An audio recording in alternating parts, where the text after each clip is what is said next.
Bueno,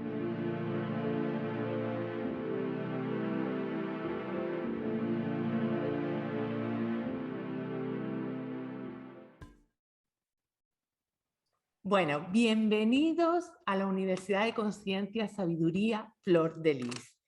También quiero dar las gracias al canal de Nueva Humanidad TV por expandir esta sabiduría y este conocimiento. Hoy tenemos con nosotros a Antonio Piñero, catedrático en Filología Griega, además de que ha estudiado en profundidad tanto los textos canónicos como los textos apócrifos. Buenas noches, Antonio, ¿qué tal está?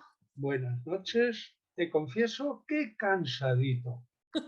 Cansadito, porque de verdad ya el remate desde el 15 de octubre, vamos, no he tenido ni un segundo libre. Estoy un poquito abrumado. Bueno.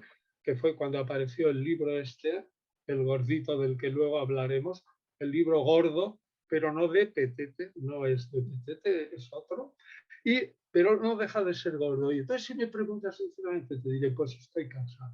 Bueno, es que ha sido un trabajo, bueno, yo aquí tengo el libro, ¿vale?, de Antonio, junto con otros compañeros catedráticos que lo han hecho posible. Es una traducción del Nuevo Testamento auténtica, ¿vale? No hay ningún componente religioso, sino es de las escrituras a la traducción, sin pasar por nada, pero sí comentado por ello, que es maravilloso. Luego la explicación es lo importante, maravilla, porque mira, yo creo que ya lo he dicho, la traducción es verdad que es importante, pero como resulta que en pleno siglo XX y XXI el texto griego básico, si queremos ser serios, es el mismo en todos los traductores, el mismo, salvo que repitas una traducción de otro texto, como por ejemplo la antigua de Reina Valera, que es una maravilla del castellano, pero tenía un texto distinto. El texto griego de ahora está hecho por unos profesionales a los que no se les puede prácticamente levantar la voz. Si es que no son ni ateos, ni no ateos, ni religiosos, son simplemente profesionales del análisis de texto, de manuscritos, de papiros y de toda esa cosa. Y esa gente, dentro de la Universidad de Münster, serán por lo menos 100 personas. Fíjate lo que te digo, aunque no todas estén trabajando a la vez, pero hay 100 personas o más imbricadas, de tal manera que ¿quién somos nosotros? Por mucho que hayamos estudiado, que nos podemos oponer al resultado de un instituto que se dedica a establecer precisamente el texto griego del Nuevo Testamento, tal como lo podemos hacer, retrotraer al momento, digamos, en que a ese momento en el cual nos lo permiten los manuscritos que tenemos. Digamos, es un trabajón tremendo. Y lo que decía, entonces, traducir, pues salvo que tú cojas Reina Valera, en líneas generales tienes que saber que los traductores ahora son profesionales, normalmente, salvo un loco que ande por ahí. Y además se vigilan unos a otros y se copian. Es decir, que mejoran sus traducciones con lo que ha dicho otro. Es muy difícil que en una traducción, a pesar de que esta ciertamente está hecha exquisitamente sobre el griego, ¿no?, pues yo creo que a partir de unos años va a ser muy difícil que las traducciones cambien sustancialmente. En eso el pueblo cristiano puede estar tranquilo. Bueno, pero sobre el texto todo, griego es básico. Lo importante también de este libro es los comentarios. Claro. Los comentarios que ayudan al lector a comprender y a profundizar mucho más en los evangelios. ¿No es así? Eso tienes toda la razón y eso es lo que vale muchísimo y que, digamos, no es, digamos, la tarea de de decir, bueno, va, esto me ha llevado 3 años. No, no, no es decir eso. Es toda la vida Sí, trabajando sobre esos textos. Es decir, la opinión final que tú, como autor, vamos a ser, te pones en mi pellejo, pones en este libro, o mis otros 2 colegas, no es una opinión de ayer ni de antes de ayer, es una opinión de muchos años de trabajo que al final se cristalizan en frases entendibles y lo más comprimidas posibles, porque es que si no, fíjate, el libro ese, como te ataque un enemigo, basta que se lo tires a la cabeza y acabas con él, sí, porque es pesa verdad. más de 1,5 kilos. O sea que este libro vale contra los enemigos, hace ¡fa! ¿No? Entonces imagínate si todavía seguimos comentando y añadimos el peso.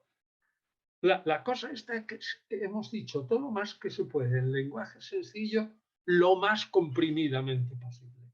Exacto. Yo lo Y, recomiendo, de verdad, que yo estoy empezando a leerlo, me está gustando muchísimo, comprendiendo mucho más la escritura, que muchas veces pues nosotros mismos hacemos nuestra propia interpretación, algunas veces nos ponemos a leer la escritura y no entendemos muchas de las cosas, y poder ver la visión de estudiosos como ustedes, que son unos grandes estudiosos y unos grandes profesionales, que se han tirado toda la vida investigando tanto los textos apócrifos como los canónicos. Bueno, para mí es un regalazo del cielo tener esto conmigo.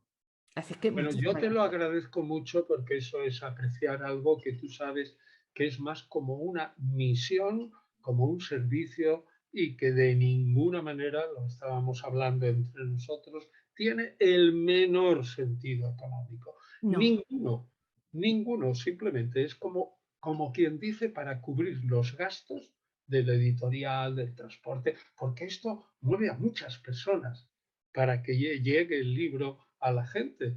Entonces es cubrir esos gastos que son muy notables. De sí, verdad que no creo que sale prácticamente nadie ganando aquí. de hecho, yo lo que yo siento, es que esto es el legado del servicio de toda una vida. Sí, Y yo, de verdad, que se siente simplemente al cogerlo y empezar a leerlo. Se siente el amor que le habéis puesto y se siente la experiencia, con lo cual para mí es el servicio de una vida entera, estudiando y profundizando en todos los evangelios. yo te agradezco mucho esa perspectiva. Sin embargo, es una obra, como toda obra humana, imperfecta. Bueno, Puede ser perfectible. De hecho, pues yo creo que podríamos hacer, ahora mismo es imposible, pero con el tiempo, ahora mismo lo digo porque los tres, cada uno tenemos nuestro trabajo pendiente, ¿no? Pero hay que arreglar algunas cosas para que quede todavía más sólido cuando el libro, digamos, se estabilice, ¿no? Y digamos, bueno, pues podemos, digamos, perdón, por decir digamos es solamente una expresión de humildad, por no decir, lo afirmo de una manera absolutamente y rotunda, ¿no? Cuando tengamos un poquito más de estabilidad, podemos mejorar el producto. No te quepa la menor duda, ¿eh? Lo podemos mejorar. bueno, A lo mejor, lo perfecto es ser imperfecto, porque la humanidad es imperfecta, pero siempre claro que se pueden mejorar las cosas, pero yo le digo que mi punto de vista y mi sentir es que es una obra maestra y es un legado de muchos años de trabajo y de esfuerzo. bien, y yo te lo agradezco otra vez. Bueno, pues entonces, bueno, ya, y también agradecerte a ti porque tú hiciste una buena tarea en la preventa, en la suscripción, cuando la gente hubo de confiar, porque el libro no existía, hubo de confiar en los autores, y hubo de confiar en la editorial, hubo de confiar en todo y confió y pagó entero. Es decir, no es decir voy a comprarme un piso que pierdo la mitad si me estafan, no, no. Es que pagaron el 100% de lo que cuesta esto en este precio barato, ¿no? O sea, Sí, es súper económica la obra, es súper pues entonces, económica. pero tú tuviste tu parte muy importante porque lo expandiste y yo te lo agradezco también. O sea Bueno, que has contribuido a la expansión de la obra. Así que gracias. Y que quede en acta. pues muchas gracias a ti, Antonio, de verdad, porque para mí es mi servicio de vida expandir sabiduría y para mí esto es un libro de sabiduría, como todos los que ha escrito, porque todos son muy especiales. Incluso comulguemos más o comulguemos menos con una idea, pero todos nos aportan una gran sabiduría y nos hacen cuestionarnos muchas cosas. A mí eso me encanta, Antonio, cuestionarme todo en mi vida, dejármelo sentir en mi corazón e investigar. Me encanta investigar, me encanta cuando he leído su libro, porque esta noche estamos aquí para hablar del libro de Jesús y las mujeres, ¿vale? Me transportaba a aquella época. A mí me encanta cuando me pongo a leer o a profundizar en alguna sabiduría, irme al momento, a la época, cómo se vivía, cómo sentían, ¿no? Y por eso yo quería hacerle esta entrevista, para que de primera mano nos cuente un poquito cómo era el papel de la mujer en el siglo I. Pues brevemente, eso está en el libro y no vamos a repetirnos mucho, diremos solamente estas ideas esenciales, pero desgraciadamente, el papel de la mujer en el siglo I, no en el Israel, ¿no? Que podríamos venerar como fuente también de sabiduría, no, sino en el Mediterráneo oriental, en Grecia y en Roma, era un papel absolutamente secundario. Es totalmente cierto que algunas mujeres que destacaban porque brillaban de una manera, digamos, estrepitosa, pero el resto es lo que ha ocurrido hasta hace poco. La sociedad se dividía en lo público y lo privado. La parte privada, que es el reino del ámbito doméstico, de los niños y todo eso, tenía una dueña y señora que se notaba perfectamente en la gente rica, ¿no? Porque esa dueña y señora mandaba sobre otras mujeres y sobre criados masculinos, sin duda alguna, dentro del ámbito de la casa. Pero en el momento en que una empresa salía de ese ámbito familiar, por ejemplo, en el cristianismo primitivo, Uh -huh. al principio, y con esto unimos, el papel secundario de las mujeres en toda la época, en el cristianismo primitivo, se ve, sin embargo, realzado positivamente, porque el cristianismo primitivo, en líneas generales, sobre todo las comunidades que más conocemos, que son las paulinas, son domésticas.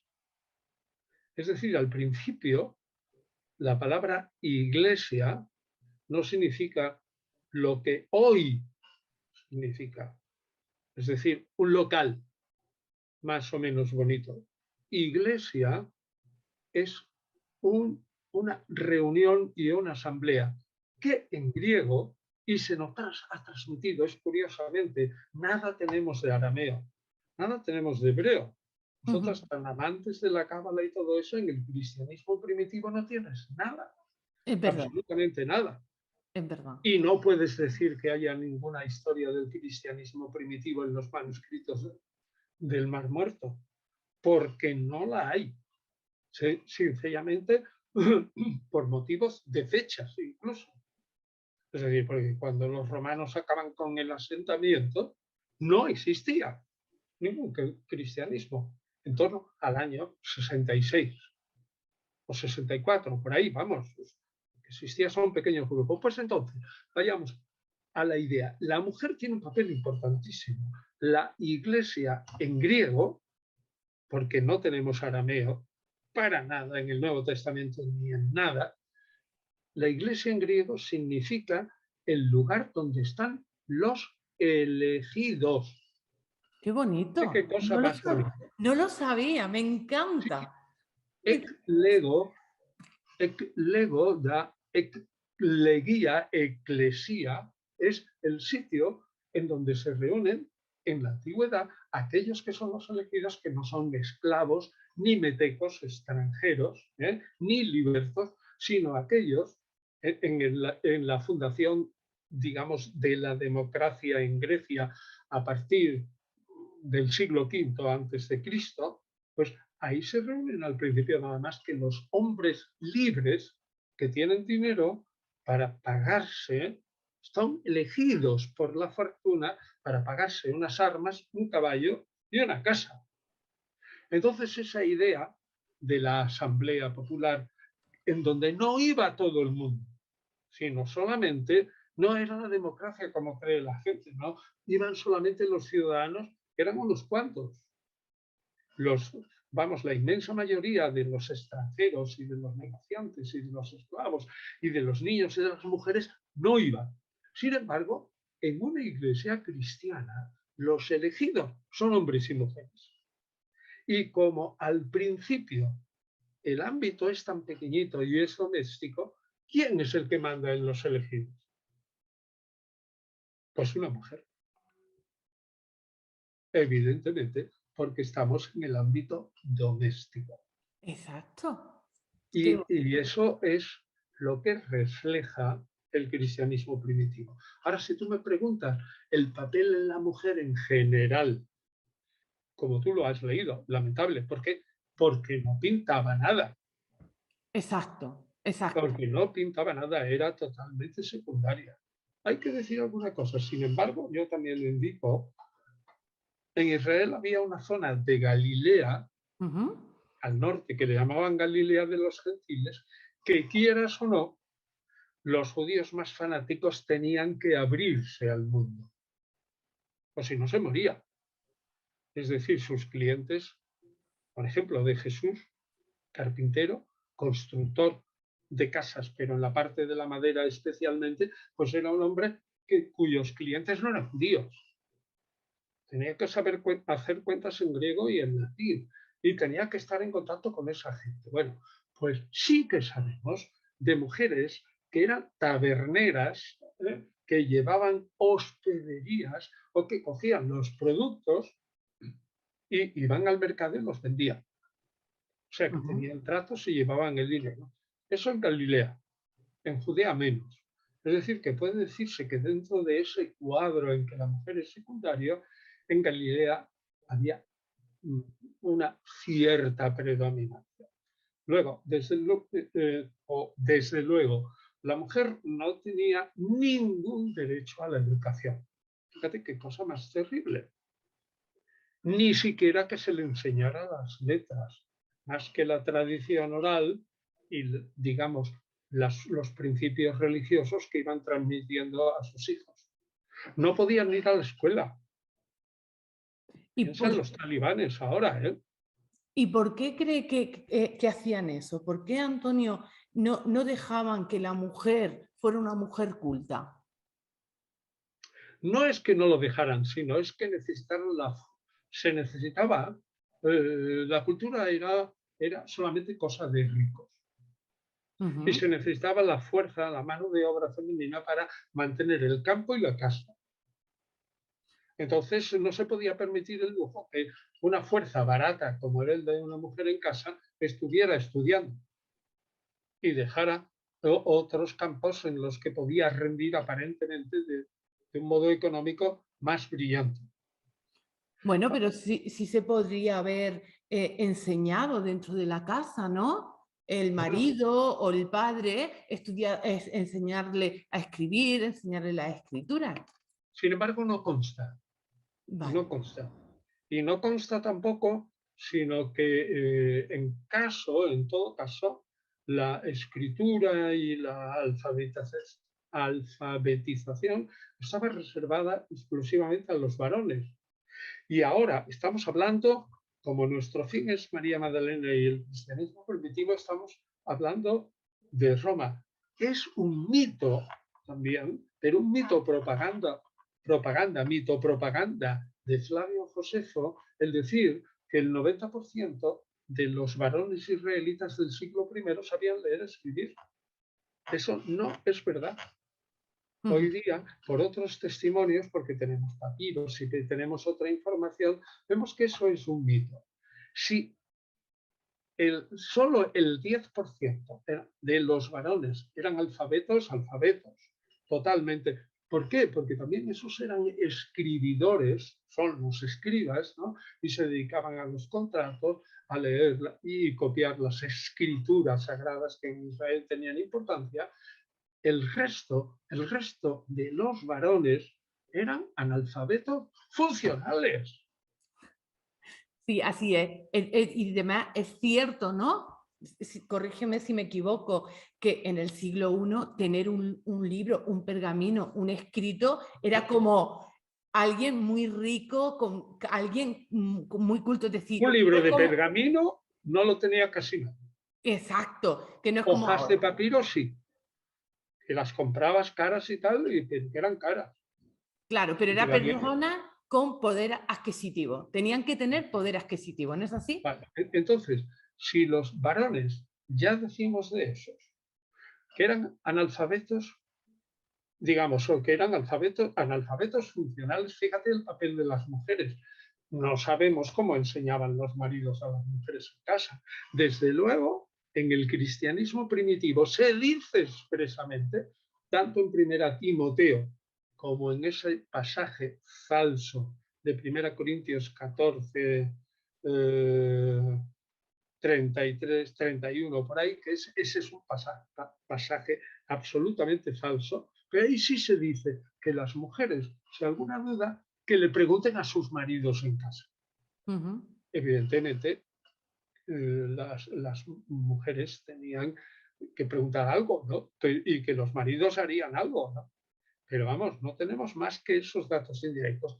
Así que te digo que en el cristianismo primitivo la mujer tenía un papel infinitamente más importante del que podía tener otra cosa. Y la asamblea estaba regida en una casa por mujeres, sin duda alguna. ¿Y Eso las sí, mujeres, y las mujeres que tenían un poder adquisitivo más alto, ellas tampoco podían... sí podían. Sí. Ah, Desde luego en Galilea, y eso sí que se ve que ellas se manejaban en los negocios y todo eso. Sí. Y poder adquisitivo alto debía de tener María Magdalena y debía de tener Juana y debía de tener Susana. Esas tres que aparecen en Lucas 8, 2, 3. Seguro. Y tenían una cierta autonomía. Y seguro, vamos, el Evangelio no lo dice, pero probablemente Juana, que era la mujer del ecónomo de uno, tenía varios, de Herodes Antipas, igual se tuvo que pelear con su marido para seguir a Jesús. O sea, eso no lo dice el texto, pero no era tan fácil. Que María Magdalena no se llame María de un nombre masculino detrás, sino María de un pueblo, eso quiere decir que esa mujer luego era soltera o viuda y que era probablemente empresaria. O sea que ahí había algo de dinero y ciertamente esas mujeres con sus dineros ayudaban a esa reata de pobres, pero de pobres de solemnidad que claro, habían dejado todos sus trabajos y si se dedicaban a predicar tenían que vivir de la misericordia pública, salvo esas mujeres que acompañaban a Jesús. Que hay allí afecto personal de las mujeres, porque como dicen algunos, Jesús para ser atractivo retóricamente no podía ser feo, sino que tenía que tener un aspecto bueno y hablar muy bien y ser alto y guapo y todo eso.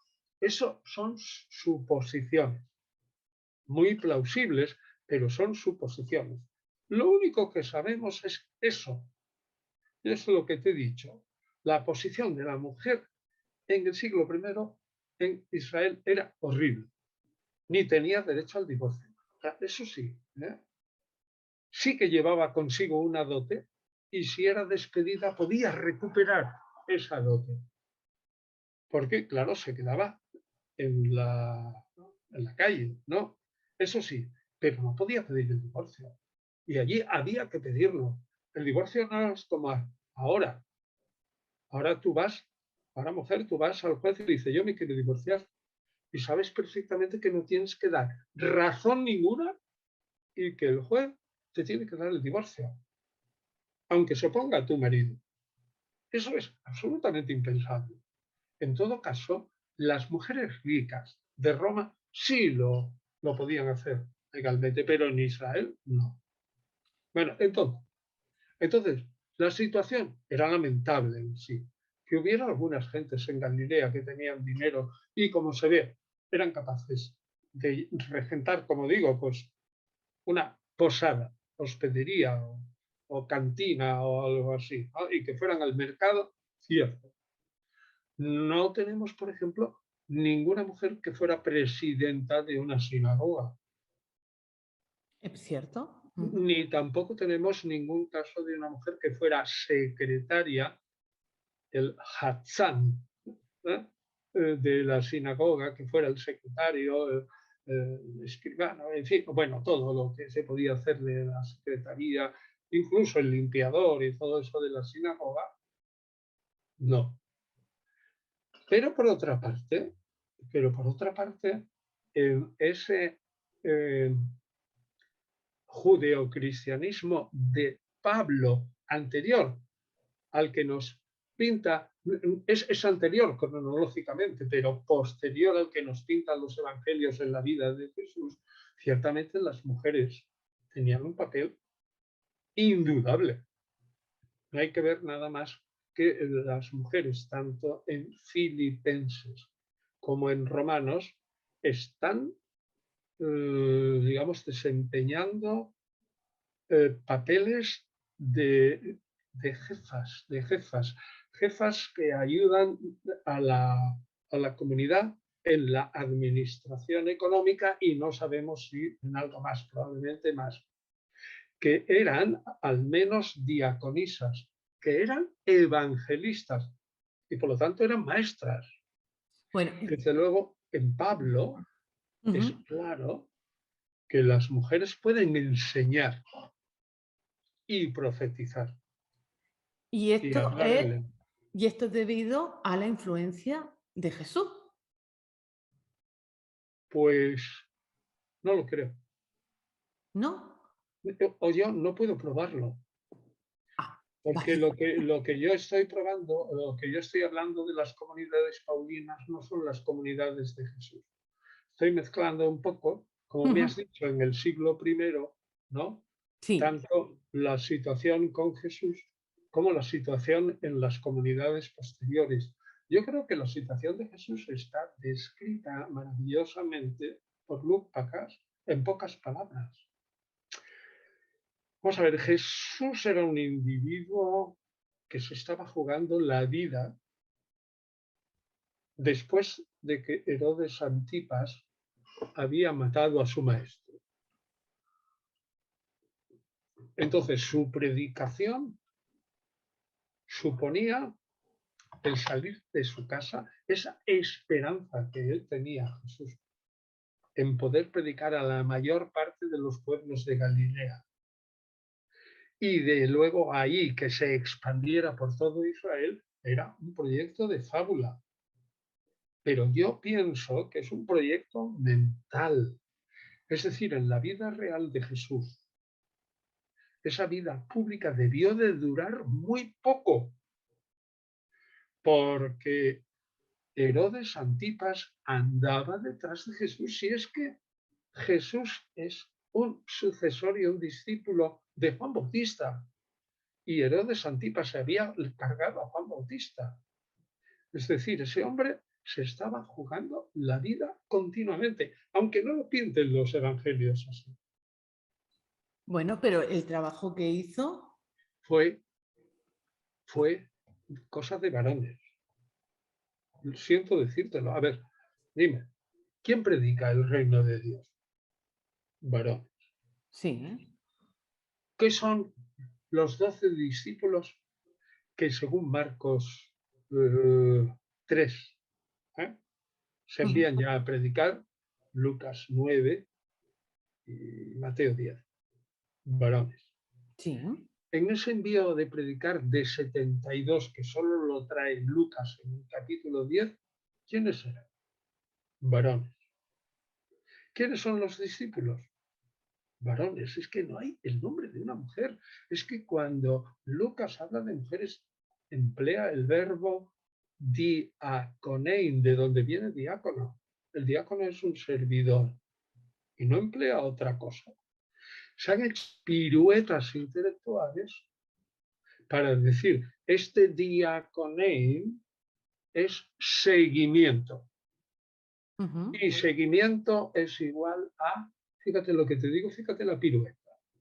Diaconein, servicio, supone seguimiento, porque Jesús estaba en movimiento. Ese seguimiento supone discipulado. Y el discipulado supone intimidad con Jesús, es decir, pertenecer a su grupo íntimo. Ya, pero eso se lo inventan usted. Así sin más, usted se lo está inventando. Se lo diría yo a cualquiera. Eso así, una prueba estricta, no tenemos. Bueno, pero como yo trabajo... Tenemos que hacer maravillas, como tu nombre, con los textos para sacar lo que más. Claro, pero si yo me voy al siglo I y yo quiero expandir un mensaje, siempre abriría el campo a través de los hombres. ¿Por qué? Porque si a las mujeres en aquel momento no las iban a escuchar. Claro, y no llegaban a ellas. Las mujeres podían estar en las masas, pero lo que importaba era la conversión del hombre. Eso se ve tanto en el mundo grecorromano como en el mundo judío. Si tú convences en una familia al varón, el varón arrastra, quiera o no, por la fuerza del patriarcalismo a su mujer. Y si es rico, bueno, a su mujer y sus hijos. Y si es rico, a sus esclavos y esclavas. Por eso, claro, realmente, aunque no lo digan los evangelios, ¿eh? La predicación debía ser en la plaza de los pueblos y luego continuaba en las casas de aquellos que les daban alojamiento allá en los pueblos donde estaban. Entonces se reunía la familia y claro, estaría el padre y la madre y los hijos, y si eran ricos, para hospedar a Jesús y sus discípulos, los esclavos. Pero el que pintaba era el hombre, porque si tú conquistabas al hombre, automáticamente conquistabas a la familia entera. Muy bien. ¿Qué le voy a hacer? No, era así, el siglo I era así. Es cierto, de hecho, lo que yo conozco y luego mis sentires es muy claro que tuvieran que ser hombres los elegidos para expandir el mensaje De precisamente. Jesús, pero no en Pablo. Pablo sí que se sirvió. Es verdad que se sirvió de hombre, pero también se sirvió de mujer. Así. Como el matrimonio ese famoso de Áquila y Priscila o Prisca. Era un matrimonio y por lo tanto actuaban unos y otros. Es distinto, pues, y no confundamos que al principio lo estamos confundiendo, lo que es la misión de Jesús y lo que es la misión de Pablo sobre todo, porque la misión judeocristiana no la conocemos. Al principio los judeocristianos que estaban en sinagoga, digamos, o reunidos en grupos en Jerusalén, en Galilea, y suponemos también que en Samaria, al principio no les interesaba hacer mucha propaganda hacia afuera, entre otras razones, porque estaban convencidos, como luego se vio cuando los evangelios se escribieron sobre Jesús y como se sabía por Pablo, ya antes, que el fin del mundo, como ya he dicho tantas veces, vendría dentro de 10 minutos. Sí, dentro de 10 minutos, a la vuelta de la esquina. Tanto es así que estoy convencido de que si yo vendo todas mis propiedades, a la baja, evidentemente. Sea una serie de señores que se creen unos iluminados y los demás son unos cucos que no creen en ellos y no son tontos, dicen a este tío que está vendiendo su casa o su campo, yo a la baja. Ujú. Pero probablemente si vendían sus propiedades, tendría que ser a la baja. Y ponían el dinero a los pies de los apóstoles, lo hacían porque estaban convencidos de que ese dinero les iba a bastar para los, entre comillas, 10 minutos que faltaban para la segunda venida de Jesús, entre comillas, 10 minutos. Bueno, claro, 10 minutos es como una metáfora, es Es decir, una que va a venir metáfora, pronto. es decir, que era inmediato, lo que sería inmediato. Quiero decir que nadie vende todos sus bienes si no está absolutamente seguro de que le va a llegar para comer él y su grupo y sus hijos hasta el final. Ujú. Bueno, a lo mejor también son que no han entendido bien los mensajes o lo han Que va, transgiversado. no digas eso, no, No sé. porque esa hipótesis no es posible. ¿Cómo que no han entendido bien su mensaje? Si, no, si Jesús lo dijo 1000 veces, que la venida es inmediata. Si lo dijo Pablo, que es inmediata, en 1 Tesalonicenses 4, 14, 17, si lo dice una obra escrita en el 96, 60 años después de la muerte de Jesús, y que es el Apocalipsis, cuando empieza diciendo, he aquí lo que va a ocurrir pronto, de inmediato. Luego da la fecha de unos 2 años y medio. Pero es pronto, de inmediato. Pero esos 2 años y medio, eso es en el año 96. En Hechos 5 y 4 y antes, cuando se nos dice que todos vendían sus casas y ponían el producto a los pies de los apóstoles, vamos, es de sentido común pensar que una madre no vende su casa y su campo si no sabe que va a alimentar a sus hijos, que tiene suficiente hasta el momento final. Porque una madre no está loca, salvo en esos casos que eran unos fanáticos religiosos y estaban convencidos de eso. No es que estuvieran locos, es que creían al pie de la letra el mensaje de Jesús de que no pasará esta generación sin que todo esto se cumpla. Y el mensaje de Jesús que dice, y no beberé de esta copa hasta que beba el vino nuevo en el reino que viene, es decir, inmediatamente. Eso está en el capítulo 14 de Marcos, 14, 20, por ahí. Es decir, el panorama es un poco distinto al que piensa la gente, ¿no? Pero insisto que una cosa es la comunidad primitiva y el mensaje de Jesús y otra cosa es la iglesia, Bueno, donde las mujeres están muchísimo mejor. ¿y por qué Y, cree que están mejor en el mensaje paulino? porque lo dicen sus cartas. Ujú.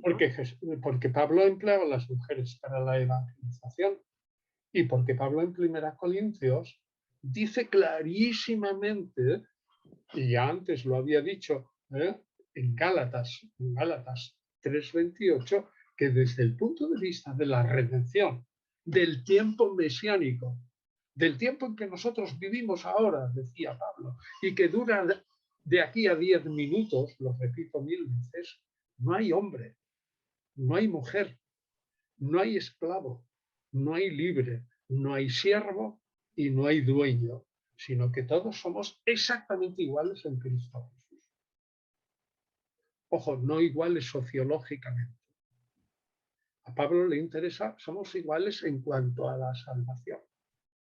Y eso se repite en 1 Corintios, como te digo, cuando se dice claramente que la mujer tiene derecho a rezar, a profetizar y a enseñar. Y se repite más claramente en Romanos y en todo eso cuando se ve como Pablo y en Filipenses utiliza mujeres. Y eso no puede ser, por ejemplo, mis suposiciones, ¿vale? Usted me corrige si me equivoco. Cuando Jesús resucita, a la primera persona que se le presenta es una mujer, es a María Magdalena. Bueno, ¿y cómo lo sabes? A ver. ¿Cómo lo sé? Bueno, Sí. porque lo siento, porque está Ah, también en los sí. evangelios, sí. Los evangelios, ¿estás segura de ese plural? Bueno, o evangelio, vale. ¿Cuál evangelio? No me acuerdo el qué. Ahora Pues el de mismo. Juan, Sí. evidentemente el último, en el capítulo 20. Jesús se aparece, la primera María Magdalena, es cierto. Pero, ¿y qué dice Bueno, Pablo? pero también está Bueno, en Marcos. sí, no, pero no en Marcos 16, 1, 8, sino en Marcos a partir ese es el final añadido de Marcos. En Mateo se aparece Jesús a las mujeres, en Marcos no se aparece María Magdalena, ni se aparece Jesús a nadie. Lo que se aparece son los dos ángeles, o un ángel. Sin embargo, en Mateo ya se aparece Jesús a las mujeres. Y en Lucas, al primero que se aparece, vamos a ir por ese orden, es o a los discípulos que van caminando a Emaús, capítulo 24, o a los discípulos reunidos, pero antes a Pedro. Lo dice especialmente el capítulo 24 de Lucas. Primero a Pedro, a los discípulos, o bien a los discípulos de Emaús antes que a Pedro y al resto de los 10, o sea, los 10 discípulos privilegiados que quedaban. Solamente, y luego, 1 Corintios 15, cuando Pablo habla de la resurrección. ¿A quién se aparece el primero, según Pablo? A Pedro. Luego los 12. Luego a 500 hermanos. El último a él. No hay ni noticia de María Magdalena.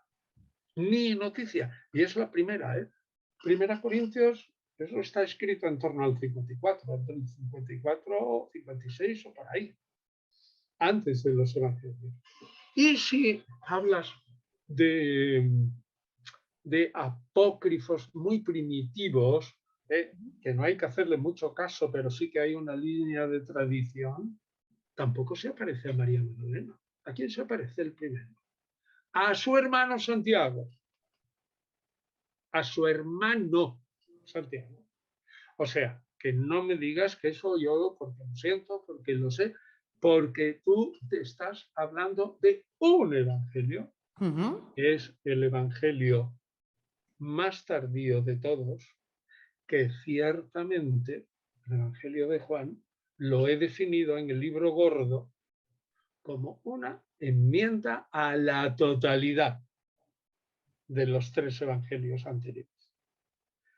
Que ahí hay en la comunidad de Samaria, como se ve clarísimamente por el Evangelio de Juan capítulo 4, diálogo de Jesús y la Samaritana, que hay en la comunidad de Samaria un importante influjo de mujeres, me parece seguro.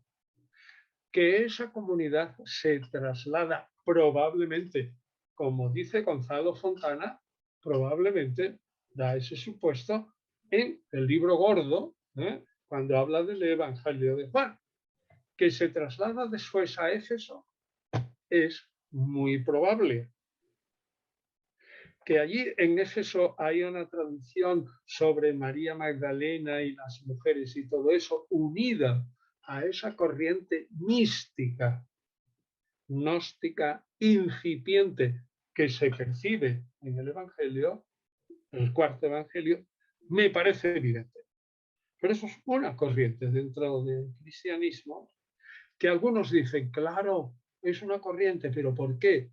Porque el cristianismo era machista, porque era patriarcalista. Y claro, esa verdad absoluta que se apareció primero a María Magdalena es contradicha por Pablo, porque Pablo era un machista. Mentira, Pablo no era un machista. Es absolutamente mentira. Y eso lo rebato yo en mi libro sobre Pablo. El texto ese que he dicho de 1 Corintios 14, 32, por ahí, eso es un texto en el que dice que las mujeres cállense en la asamblea, si algo tienen que decir, que se lo pregunten a sus maridos. Eso está metido, es una glosa metido de rondón en 1 Corintios, no es Paulino. Pablo no era un machista, es que no lo era. Sin embargo, por esa frase y luego por haber dicho la Iglesia que 1 y 2 Timoteo y Tito eran de Pablo, cuando no lo eran, sino de discípulos suyos, se le ha cargado el San Benito a Pablo, que la mayoría de las mujeres cristianas odian, entre comillas, a Pablo. Y dicen, ese era un ginófobo, es decir, un expulsador de mujeres, un misógino y todo eso, odiador de mujeres y todo eso y tal, cuando es absolutamente mentira. Y te lo digo a mí, que me importa lo mismo 8 que 80 en esto. Y que yo soy un defensor en eso de Pablo, porque he estudiado a Pablo y veo que eso es una calumnia que se le ha echado encima a Pablo y que culpable es la Iglesia por haber, bueno, la tradición eclesiástica. Perdón, no la Iglesia, borro, sino toda la tradición eclesiástica que ha dicho que 1, 2 Timoteo y Tito son paulinas, cuando no lo son. Son de sus discípulos y tardíos. Y presentan una iglesia totalmente diferente, que sí es misógina. Pero Pablo, ni a tiros. Por eso digo yo, distingue la vida de Jesús, su predicación, sus ideas e Israel del siglo I. Distingue el cristianismo primitivo, Pablo, las iglesias primitivas, las de los elegidos, asambleas domésticas gobernadas por mujeres. Y mujeres que hacían, digamos, las que reunían, las que mantenían económicamente, digamos, la estructura de esa asamblea, y las que mandaban en ella. ¿Hasta qué? Y eso también lo explico. ¿Hasta qué? Pues hasta que el crecimiento exponencial de un 40% por década del cristianismo primitivo llevó a que una iglesia doméstica, por muy grande que fuera la sala del rico de turno, no tuviera cabida para tanta gente. Y de la casa del rico o del medio rico hubo que pasar a alquilar un local fuera. ¿Y qué ocurre cuando tú alquilas un local en el Imperio Romano? Que también lo ignora la gente. ¿Qué ocurre cuando tú alquilas un local para comidas religiosas, para administración de actos religiosos, un local de la buena muerte para que te entierren bien y todas esas cosas y tal, o para predicar? Pues que caes dentro de la Lex Julia de Collegis, la ley Julia de los colegios. Un colegium es aquel sitio donde, un colegio, es aquel sitio donde se reúne la gente.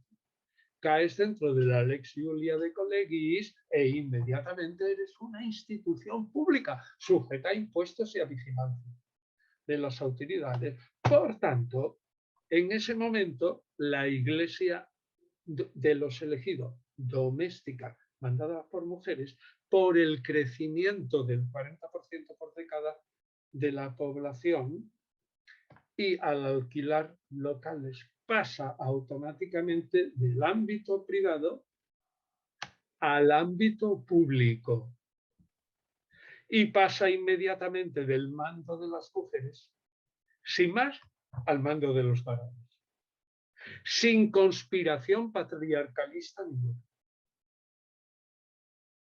Vale, lo entiendo. Qué Lo bien siento mucho. explicado, Antonio, qué bien explicado. Ahora también me doy cuenta que tengo que seguir profundizando mucho y cuestionándome muchas cosas. Así es que es genial.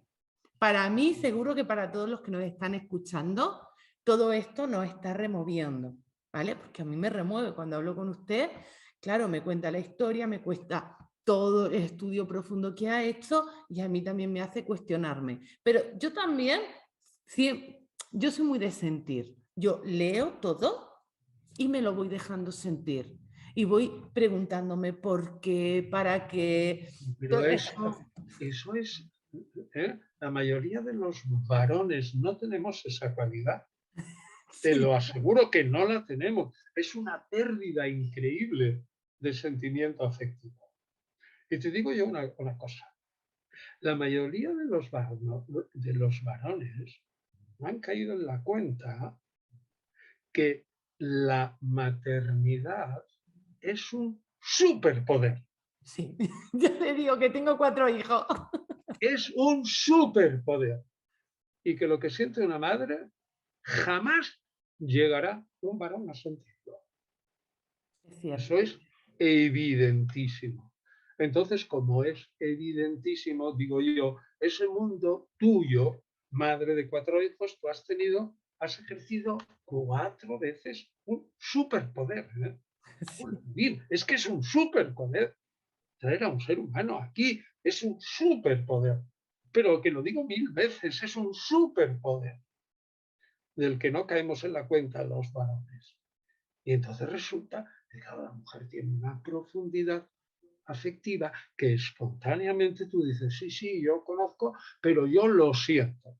Mira, un varón no nos andamos con esas cosas, sino que nos quedamos a un nivel más superficial, y eso es lo que nos pasa a los filólogos, y nos quedamos simplemente en esto, explicar bien las cosas, pero sin sentir nada. Simplemente lo explicamos. Pues me da pena porque os perdéis algo muy grande. Muy bien, yo lo admito, lo admito. Tenemos otras cosas, los varones, Exacto. De pero vamos, hecho, realmente yo siento que la humanidad está llena de personas muy diferentes precisamente para que aprendamos las unas de las otras. Y que todo el mundo tiene su valía. No hay nadie por encima ni nadie por debajo de nadie, sino que todos nos complementamos. De todo el mundo podemos aprender.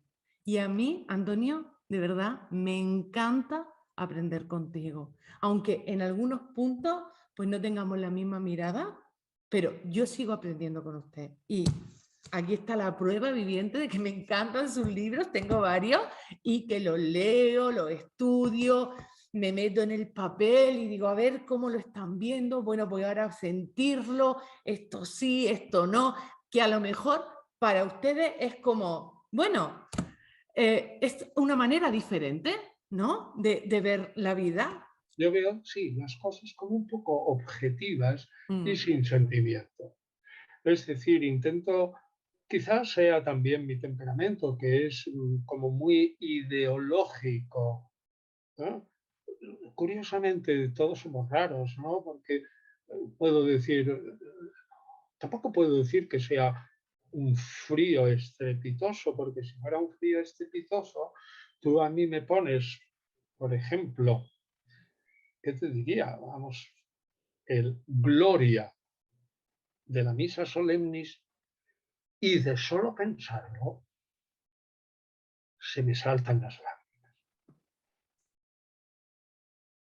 Ahí hay un sentimiento tremendo, pero en otras cosas no tengo sentimientos. Es Bueno, decir, porque puedo ser un iceberg y a la vez tener sentimientos. Somos contradictorios. bueno, pero eso es muy bonito y además solamente con ver su mirada se sabe que tiene mucho amor dentro, porque Bueno, en la pues, mirada se pero ve tú en qué la... sabes, maravillas, si tú no me Yo conoces. solamente con ver los ojos, además, una de las cosas que a mí me ha llamado mucho la atención de la pandemia es precisamente el vernos con las mascarillas y poder mirarnos a los ojos.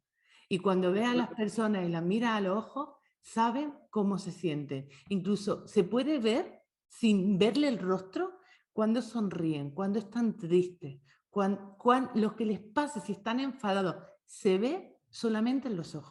O a lo mejor es que como soy madre, yo puedo verlo, pero yo lo veo. Además, es automático, incluso cuando voy al supermercado. Bueno, bien, has admitido. Bueno, Antonio, sé que es un poquito tarde, sé que tienes que descansar, pero espero Oye, ¿y cómo pronto. me ves a mí con los ojos? ¿No me ves cansadito? Por eso, es que lo estoy viendo también cansadito. Por eso. Confieso que estoy un poco cansadito. Sé que me gusta explicar las cosas, que me lo paso bien contigo, sin duda alguna, que a través de ti estamos hablando con mucha gente, que está muy bien, que debemos explicar las cosas con extrema claridad y lentitud. ¿Tú no te has dado cuenta que yo hablo despacito cuando estoy explicando las cosas? Sí. Despacio, para que la gente me siga, ¿no? Yo disfruto con eso, o sea que tú no te preocupes, yo en eso estoy contento y nada más. Así que nos quedamos con una idea muy importante, ¿no? Es poco lo que podemos decir de María Magdalena o casi nada Ujú. hasta el momento en que empieza la saga o leyenda de Jesús en la cruz y la resurrección. Ujú. Y ahí tenemos un testimonio que unido uno a Juan 4, la mujer en el pozo de Jacob, y el diálogo de la mujer samaritana, ese diálogo con Jesús, en el que Jesús se revela por primera vez. Y el paso de la fe imperfecta a la fe perfecta de esa mujer, que había tenido 5 maridos, no creía en nada, y de repente se le abren los ojos. Segundo, el episodio de la adúltera está en más manuscritos de Juan que en Lucas. Es un añadido seguro, porque está en diversos sitios, pero pertenece más, digamos, al espíritu de Juan. Tercero, María Magdalena al pie de la cruz. Es una escena simbólica, igual que el de la samaritana. Y ahí, como las bodas de Caná, son símbolos. Y ahí, María Magdalena en la cruz está formando, en mi opinión, parte de la creación de la Iglesia, en el que la madre pasa también de una fe imperfecta a la perfecta. María Magdalena todavía no. Todavía no. Capítulo siguiente.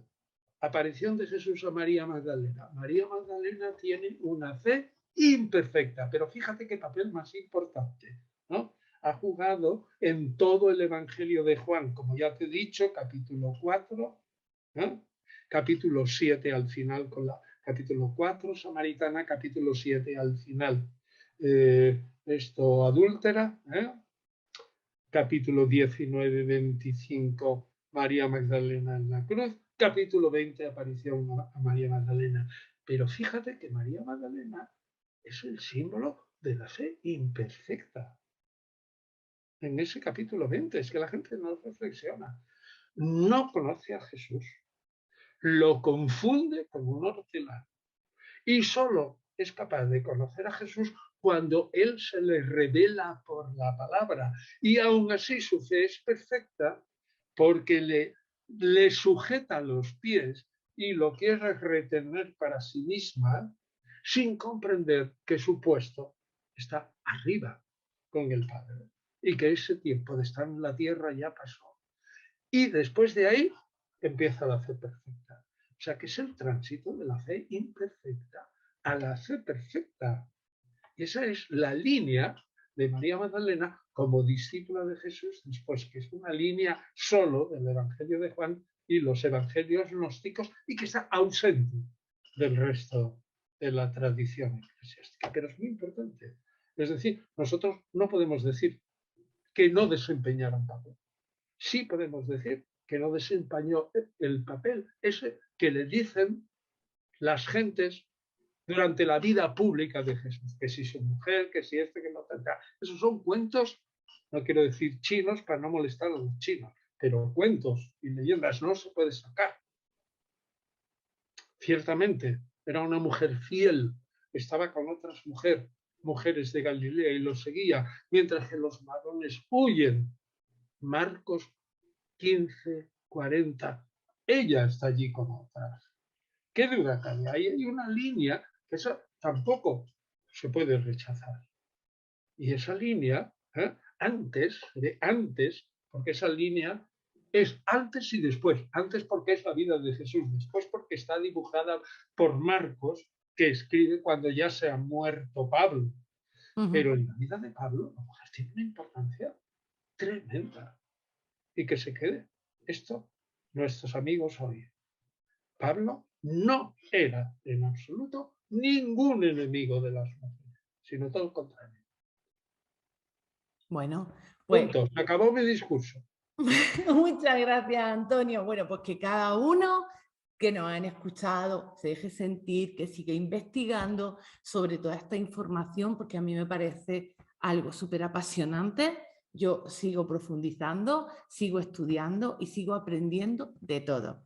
Antonio, de verdad, 1.000.000 de gracias por compartir su sabiduría con nosotros y ya le dejo descansar. Muchas bendiciones. Bueno, yo tampoco tengo tanta sabiduría. Lo que tengo son muchas peonadas, como dicen, muchas peonadas dadas. Es decir, que he trabajado mucho, nada más. Bueno, pues un placer de verdad, Antonio. Yo te lo he dicho, te lo digo, Bueno, es un honor compartir siempre con usted. Así es que muchas bendiciones y nos vemos en breve. Espero que nos sigamos viendo y que nos siga compartiendo mucha información. ya nos veremos, no te quepa la menor duda. Yo te estoy muy agradecido por la labor de promoción del libro gordo, de los libros del Nuevo Testamento, y sabes que te estoy muy agradecido. Yo sé. Nada, un beso y saludos a todos, y en ti pues saludo a un montón de gente, ¿no? Sí, va a haber un montón de gente que nos vea y que comparta toda esta sabiduría. Así que muchas bendiciones. Gracias. Vale, gracias igual.